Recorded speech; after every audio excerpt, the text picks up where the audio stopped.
খুব সহজেই house wiring করা সম্ভব। হাউস ওয়ারিং খুব সহজ একটা বিষয় এবং এই ভিডিওতে খুব সহজে আমরা হাউস ওয়ারিং করা শিখব। এই ভিডিওতে আমরা একটা পুরো বাসার ওয়ারিং করব, যে বাসায় 3টা বেডরুম, একটা ডাইনিং রুম, একটা কিচেন রুম, একটা এসি এবং একটি ওয়াটার পাম্প থাকবে। কোথায় কোন সাইজের তার ব্যবহার করতে হবে, কোথায় কত অ্যাম্পিয়ারের সার্কিট ব্রেকার ব্যবহার করতে হবে, এক কথায় একদম এনার্জি মিটার থেকে শুরু করে পুরো ওয়ারিংটা আমরা এই ভিডিওতে দেখব। চলুন শুরু করা যাক।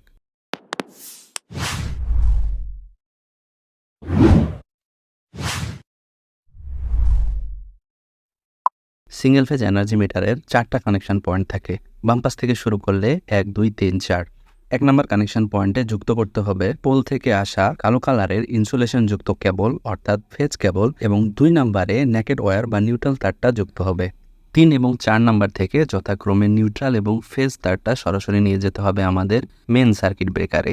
মেন সার্কিট ব্রেকার হিসেবে আমরা 40 অ্যাম্পিয়ারের ডাবল পোল সার্কিট ব্রেকার ব্যবহার করব এবং এনার্জি মিটার থেকে মেন সার্কিট ব্রেকার পর্যন্ত তারটা দেব 6 RM এর। এবং মেন সার্কিট ব্রেকারের পরে অতিরিক্ত প্রোটেকশনের জন্য আমরা আরও একটি সার্কিট ব্রেকার ব্যবহার করব। এখানে আমরা 40 অ্যাম্পিয়ারের RCCB সার্কিট ব্রেকার ব্যবহার করব। RCCBটা সংযুক্ত করতে হবে ঠিক এইভাবে মেন ডিস্ট্রিবিউশন বক্সে, এবং সেখান থেকে বাকি সার্কিট ব্রেকারগুলোতে কানেকশন দিতে হবে। RCCB সার্কিট ব্রেকার কিভাবে কাজ করে সে সম্পর্কে জানতে আইগান ভিডিওটি দেখুন, অথবা ডিসক্রিপশনে লিঙ্ক দেওয়া আছে, সেখান থেকে দেখতে পারেন। আমাদের মেন সার্কিট ব্রেকার বা এমসিবি সার্কিট ব্রেকারটা আমরা যেভাবে কানেকশন করেছি ঠিক একইভাবে আমরা আরসিসিবি সার্কিট ব্রেকারটাও কানেকশন করব। আর এটা অবশ্যই আমরা ডিবি বক্সের মধ্যেই সেট করব, যেটা ছবির মাধ্যমে দেখালাম আর কি ওইভাবে। তারপরে আমরা ইন্ডিভিজুয়াল যতগুলো সার্কিট ব্রেকার থাকবে রুম ওয়াইজ, তারপরে আমাদের কিচেন থাকলে কিচেনের জন্য, ডাইনিং রুমের জন্য, যেহেতু আমাদের 3টা রুম থাকবে 3টা রুমের জন্য 3টা সার্কিট ব্রেকার, ডাইনিং রুমের জন্য একটা সার্কিট ব্রেকার এবং কিচেনের জন্য একটা সার্কিট ব্রেকার। এই ওয়ারিংগুলো করব 6 RM এর তার দিয়েই, এবং প্রত্যেকটা সার্কিট ব্রেকার 6 RM এর তার দিয়ে যেভাবে আমি ভিডিওতে দেখাচ্ছি সেইভাবে কানেক্ট করে নিব। প্রথম 3টি সার্কিট ব্রেকার আমরা রুমের জন্য ব্যবহার করব। প্রথম 2টা, যে 2টাতে এসি থাকবে না, সেই 2টাতে আমরা 6 অ্যাম্পিয়ারের সার্কিট ব্রেকার ব্যবহার করব, এবং 3 নম্বর সার্কিট ব্রেকারটা আমরা ব্যবহার করব 20 অ্যাম্পিয়ারের, যেটাতে আমরা এসি ব্যবহার করব। তারপরে সার্কিট ব্রেকারটা ডাইনিং রুমের জন্য ব্যবহার করব, সেটা আমরা 10 অ্যাম্পিয়ারের সার্কিট ব্রেকার ব্যবহার করব। যেহেতু আমাদের সেখানে ফ্রিজ থাকতে পারে, টিভি থাকতে পারে, আরও অনেক ধরনের লোড থাকে ডাইনিং রুমে, সেক্ষেত্রে আমরা 10 অ্যাম্পিয়ারের সার্কিট ব্রেকার ব্যবহার করব। তারপর হচ্ছে রান্নাঘরের সার্কিট ব্রেকার। রান্নাঘরের সার্কিট ব্রেকারটা আমরা 10 অ্যাম্পিয়ারের ব্যবহার করব, কারণ ইলেকট্রিক চুলা ব্যবহার করলে সেখানে পাওয়ার সকেট দিতে হবে এবং রান্নাঘরে পাওয়ার সকেট থাকাই লাগবে। তারপরে ধরে নিলাম বাসায় একটা অনহর্স পাওয়ারের পাম্প থাকবে, পানির পাম্প, সেটার জন্য আমরা 6 অ্যাম্পিয়ারের সার্কিট ব্রেকার ব্যবহার করব। এবং আমাদের মেন ডিবিতে আমরা সবগুলো সার্কিট ব্রেকার সিঙ্গেল পোলের ব্যবহার করব। এবং আমাদের ফেজটা কমপ্লিট হলে বাকি থাকে নিউট্রাল। নিউট্রালের জন্য দেখবেন এই ধরনের কানেক্টর পেয়ে যাবেন আমাদের যে ডিবি বক্সগুলো বাজারে পাওয়া যায় সেই ডিবি বক্সগুলোতে থাকে, অথবা এ ধরনের কানেক্টর পাওয়া যায় যেখানে আমরা নিউট্রাল পয়েন্টটা দিয়ে রাখবো এবং সেখান থেকে প্রত্যেক রুমের জন্য আলাদা আলাদাভাবে নিয়ে যাব। ডিস্ট্রিবিউশন বক্স পর্যন্ত আমাদের ওয়ারিং কমপ্লিট। এখানে কোন সাইজের তার, কোন সাইজের সার্কিট ব্রেকার দিব সবকিছুই করা হয়ে গেছে। এবার হচ্ছে দ্বিতীয় স্টেপ, রুমগুলোতে আমাদের পাওয়ার নিয়ে যেতে হবে। সেক্ষেত্রে প্রথম 2টা রুমে যেখানে 6 অ্যাম্পিয়ারের সার্কিট ব্রেকার ব্যবহার করেছি তার জন্য 1.5 RM এর তার ব্যবহার করব, এবং যে রুমে এসি থাকবে সে রুমের জন্য 4 RM এর তার ব্যবহার করব, এবং কিচেনের জন্য 4 RM এর তার ব্যবহার করব, এবং ডাইনিং রুমের জন্য 2.5 RM এর তার ব্যবহার করব, এবং পাম্পের জন্য 1.5 RM এর তার ব্যবহার করব। এবার চলে আসি আর্থিং এর বিষয়ে। আর্থিং আপনার বৈদ্যুতিক যন্ত্রপাতি এবং আপনার জন্য খুবই গুরুত্বপূর্ণ। আর্থিং এর গুরুত্ব সম্পর্কে জানতে আইগাইডের ভিডিওটি দেখতে পারেন অথবা ডেসক্রিপশন চেক করতে পারেন।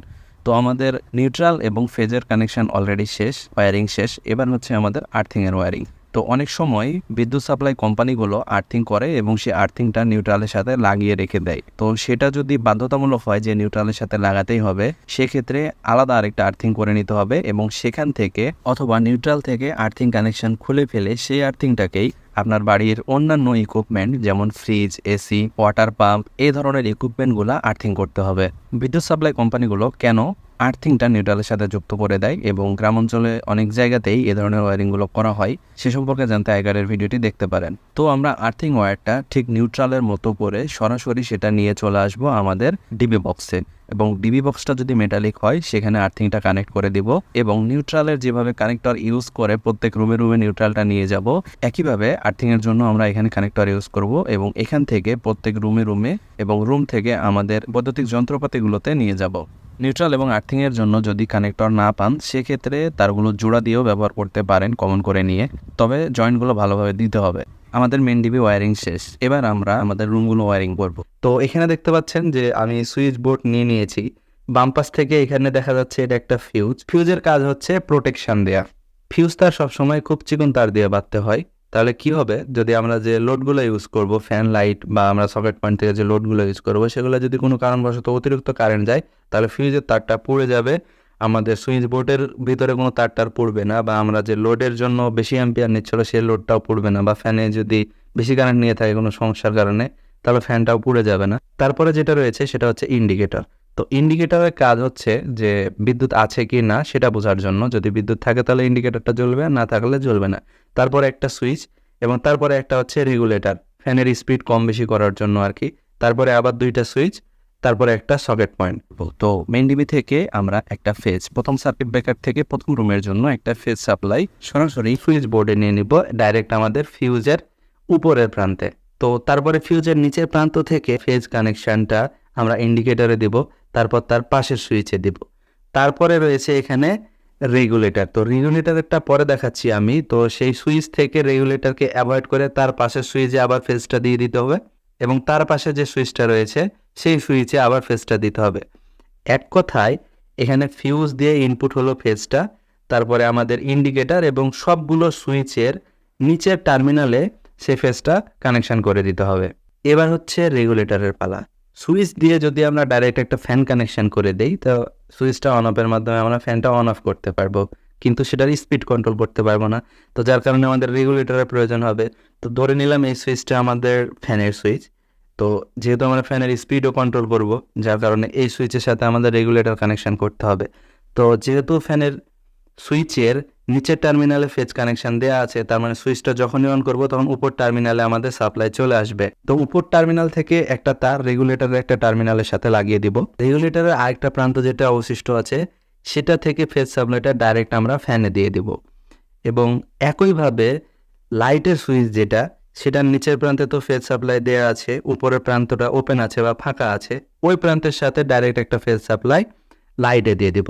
তাহলে সুইচ অন করা মাত্র সুইচের নিচের প্রান্তের ফেজ সাপ্লাই উপরের প্রান্ত যাবে এবং সেখান থেকে ডাইরেক্ট লাইটে চলে যাবে। এবার চলে আসি সকেটে। তো সকেটের এখানে একটা সুইচ রয়েছে, সকেটের সুইচ।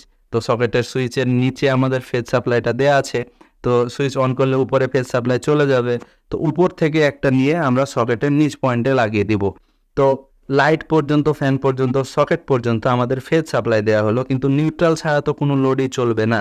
এবার আমরা নিউট্রাল সাপ্লাইটা কিভাবে দিব সেটা দেখব। মেইন ডিবি থেকে টক কানেকশনটা ডাইরেক্ট আমরা নিয়ে যাব। আমাদের দেখা যায় যে যেখানে সুইচ বোর্ড থাকে তার ঠিক উপরেই 2 থেকে 3 ফিট উপরে আমাদের লাইট হোল্ডারগুলো থাকে, বা সেখানে লাইট লাগানোর ব্যবস্থা থাকে। তো উপরে যে হোল্ডার বক্সটা থাকবে সেখানে হয়ে যাবে আমাদের নিউট্রালের কমন পয়েন্ট, অর্থাৎ সেখানে তার জোড়া দিয়ে সেখান থেকে আমরা ফ্যানে দিব, সেখান থেকেই আমরা লাইটে দিব, এবং সেখান থেকে আবার সুইচ বোর্ডে নিয়ে আসবো। সবগুলা লোডের নিউট্রাল কানেকশনটা বা নিউট্রাল সাপ্লাইটা সেখান থেকে যাবে। তো সেখান থেকে একটা সাপ্লাই আমাদের ইন্ডিকেটরে, এবং ইন্ডিকেটর থেকে সেই সাপ্লাইটা আমাদের সকেট পয়েন্টে। যেহেতু সকেট পয়েন্টে আমাদের নিউট্রাল ছাড়া আমরা লোড চালাতে পারবো না, ফেজ নিউট্রাল দুটোই লাগবে। তো সেইটা নিউট্রাল যে কোনো এক জায়গায় জোড়া দিয়ে, বা 5টা লোড যদি থাকে রুমের ভিতর, তো 5টা লোডেই নিউট্রাল প্রয়োজন। তো রুমে তো একটাই নিউট্রাল নিয়ে আসবো। তো নিউট্রালের মাথায় 5টা তার জোড়া দিয়ে 5টা লোডে ডাইরেক্ট দিয়ে দিলেই হয়ে গেল। আমরা চেষ্টা করব সবগুলো কানেকশন কানেক্টরের মাধ্যমে দেয়া, এবং কানেক্টর যদি না থাকে সেক্ষেত্রে ভালোভাবে জয়েন্ট করার। আমি এখানে শুধুমাত্র একটা লাইট এবং একটা ফ্যান এবং একটা সকেট দিয়ে ওয়ারিংটা দেখিয়েছি। একই পদ্ধতিতে আপনি চাইলে আরও লোড বাড়াতে পারেন, সেক্ষেত্রে যে তারের সাইজ বলেছি সেটা দিয়ে চলবে। এবার আমরা আর্থিং কানেকশন করব। যেহেতু আমরা 2টা লোড ব্যবহার করেছি, লাইট এবং ফ্যান, তো লাইটে ওইভাবে আর্থিং করা লাগে না, ফ্যানে আর্থিং করা যেতে পারে, ফ্যানের মেটাল অংশে আর্থিং করা যেতে পারে। আমরা এমডিবি ওয়ারিং করার সময় ডিবি বক্স পর্যন্ত আমরা আর্থিংয়ের তারটা নিয়ে এসে রেখেছিলাম। এখন সেখান থেকে আর্থিং তারটা সরাসরি আমাদের রুমে নিয়ে আসলেই হবে।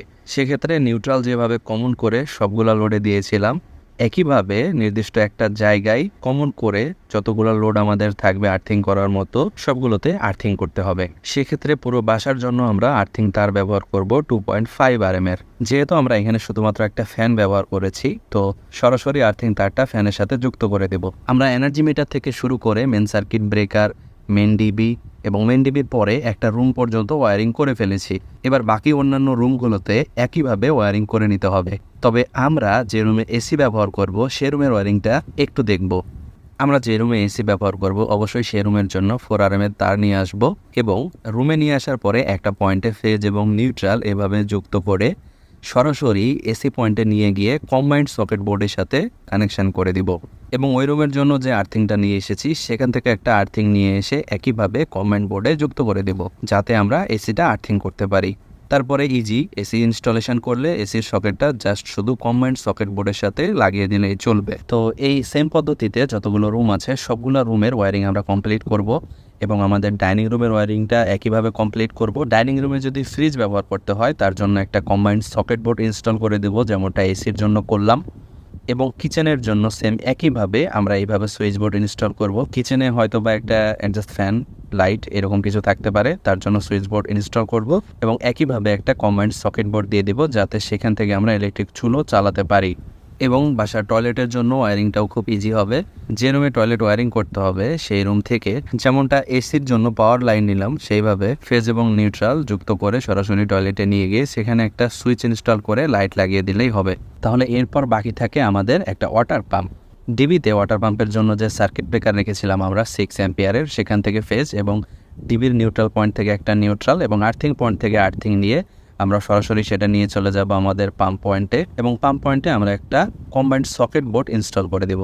তারপরে সেখানে পাম্পের শুধু প্লাগটা লাগিয়ে দিলেই চলবে। তবে সবসময় চেষ্টা করবেন মেন ডিবি থেকে প্রত্যেকটা রুমের জন্য আলাদা আলাদা সার্কিট ব্রেকার দিয়ে পাওয়ারগুলো নিয়ে আসার। কোনোভাবেই একটা সার্কিট ব্রেকারে ডাবল রুমের পাওয়ার দিবেন না। তো এই ছিল আজকের ভিডিওতে। যদি ভিডিওটি ভালো লাগে, কিছু শিখতে পারেন, অবশ্যই লাইক, শেয়ার এবং সাবস্ক্রাইব করবেন এবং যদি কোনো প্রশ্ন থাকে কমেন্টে জানাবেন, আমি সেটা নিয়ে ভিডিও বানানোর চেষ্টা করব। ধন্যবাদ।